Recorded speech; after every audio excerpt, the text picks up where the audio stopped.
Bonjour, c'est Christophe. Comme vous le savez, notre credo est de rendre moins incertain le management dans un monde incertain. Et ce podcast est là pour vous donner les clés pour manager efficacement dans un environnement contraint. Pas facile de garder le cap en situation complexe. Joli challenge que nous propose Christine aujourd'hui. Quelques pistes à explorer. Bonjour Christine. Christophe, bonjour à tous nos auditeurs. En période de crise, le manager devient capitaine en pleine tempête. Alors son défi, c'est quoi? Tenir la barre, ajuster les voiles, s'adapter à l'environnement et surtout sans perdre le cap. Mais tu sais, Christophe, beaucoup de managers veulent continuer coûte que coûte à suivre le plan d'origine, même quand la situation a radicalement changé.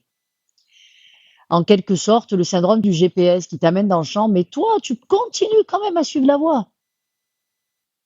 Je comprends bien le principe, mais qu'est-ce que ça veut dire en clair? Un bon capitaine adapte sa route au vent et à la mer, pas à la carte. Et c'est pareil en management. Il faut savoir dire, par exemple, cet objectif n'est plus prioritaire, ou alors celui-là on le maintient, voire même ce troisième on le transforme. Et il est indispensable de donner du sens à ces changements et d'expliquer les raisons concrètes de ces ajustements. Alors je vous renvoie à l'importance de la communication, c'était l'objet du premier podcast de cette saison.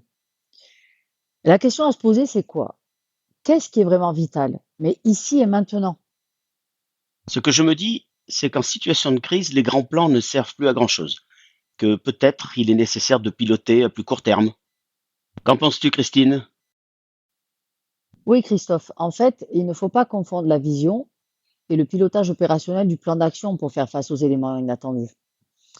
Effectivement, en crise, les grands plans à 6 mois peuvent potentiellement devenir obsolètes au bout de 6 jours, hein. Le réflexe à adopter, c'est quoi? Court terme, ajustement, feedback. J'aimerais évoquer 2 points. Le premier, c'est de planifier et de piloter en mode agile. Tu ne pilotes pas une fusée, tu pilotes un voilier. Tu ajustes à chaque rafale, sinon tu te retrouves au large sans repère et tu chavires. Le but, le cap, peuvent ne pas changer, mais la façon de l'atteindre peut évoluer et la trajectoire doit changer s'il y a une falaise en face. Alors, je constate souvent que les décideurs ou les managers sont assez mal à l'aise avec l'annonce de changement de trajectoire, certainement par peur d'être considérés comme non fiables ou inconstants. Ce n'est pas de l'instabilité, c'est du bon sens. Et ton rôle de décideur ou de manager, c'est de donner du sens à la prise de décision. En revanche, le piège dans lequel beaucoup de décideurs ou de managers peuvent tomber, c'est de continuer à vouloir tout contrôler, surtout en temps de crise. C'est pour ça que le second point que je souhaite évoquer, c'est la délégation, car elle est indispensable à la prise de recul. Un capitaine ne peut pas tenir la barre, hisser la voile et couper tout seul. Alors, j'attire toutefois votre attention sur le fait que déléguer demande quand même de la méthode, et une méthode qui doit être rigoureuse. Rappelez-vous que cette saison donne des informations sur le quoi et le pourquoi.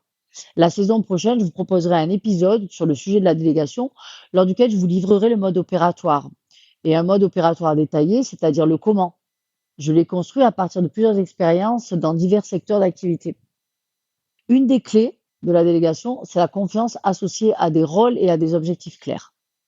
Donc soyez certains que déléguer, ce n'est pas perdre le pouvoir, c'est permettre à l'équipe, toi inclus, de tenir bon ensemble.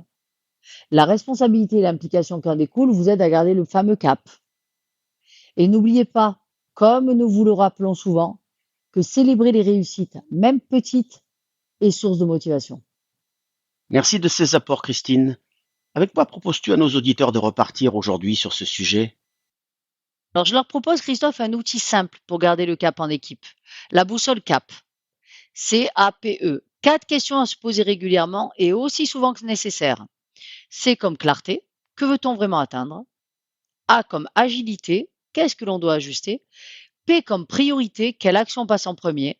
Et E comme élan. Quelle victoire célébrer? 4 lettres, 10 minutes et ça change la dynamique d'équipe. Et n'oubliez jamais, votre entreprise fonctionne aujourd'hui. Ne cassez rien. Ajustez seulement quelques détails essentiels.